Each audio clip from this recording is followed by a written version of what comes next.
Hi, it's Alison from the Law School Toolbox. Are you concerned about finding a job? Well, we've got ex-BigLaw recruiter Sadie Jones here with us to talk about how to position yourself for a summer job offer, whether you're a 1L or a 2L. Welcome, Sadie. Thanks for having me back. Oh, it's my pleasure. All right, well, let's talk about a few scenarios that I know we hear pretty frequently from law students, whether 2Ls, 1Ls, 3Ls, whatever. I've applied to so many jobs and I'm not even getting responses or interviews. So this, I think, one, you need to look at your documents, right? So if you're applying to so many jobs, you need to look at your resume particularly, right? Your cover letter too. You need a writing sample. I don't think writing samples are the most important, part of this. But so one, I would look at all of that. Is there something wrong on there? And then two, I would look at what are the jobs you're applying to? Because to me, that also says maybe you are applying for jobs that are not in your reach. If you're not hearing back. So to me, those would be the two biggest issues if that's what's happening. And also, when you say so many, what do you mean? Right. That was going to be my first question is, what do you mean by that? Because I've had people tell me so many jobs and I've applied to at least 10 jobs in the last month. And I'm like, yeah, that's not a lot, actually. So if it's late in the game, let's say we're talking about the 2L situation and it's late in the game and you say you've applied to so many, I want to know you applied to 300. Yeah, of 300 legit jobs that you were qualified for that might have hired you. Exactly. So that is true. And just, everyone has a different definition of it, but I'm telling you, it's got to be a lot.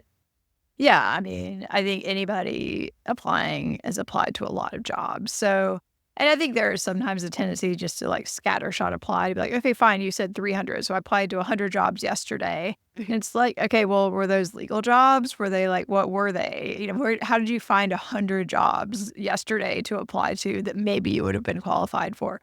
So I think it is this calibration of you need to make sure that what you're applying to makes sense and you have a reasonable shot at it. You're somebody they might consider hiring. Otherwise, it's a waste of time. But you can't get so fixated on, I'm only applying for things that would be the perfect fit for me.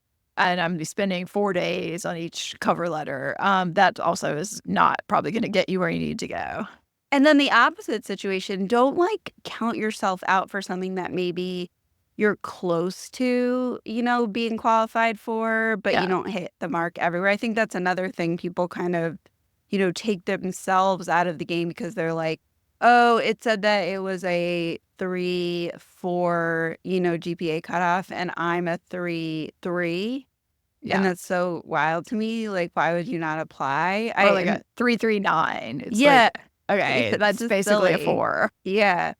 So don't just automatically, say, oh, I don't hit every mark. Now, there might be things that are just silly to waste your time on, but I think people just can go all directions with this. And you've got to be smart about it. Yeah, and I would say this is someplace to go talk to career services or talk to a career coach or something. Because if you are applying to jobs you're basically qualified for and you're not getting any responses or any interviews, there's something wrong in the documents. There has to be something that is preventing, something in the way that you're either shaping your story or there's just glaring typos or whatever it might be. But if you're not getting any hits, then you need to have somebody take an objective look at that and tell you why they think that is and then fix it. And don't be defensive about it. Listen to the feedback honestly. Yeah, if you're not getting any results, there is a problem.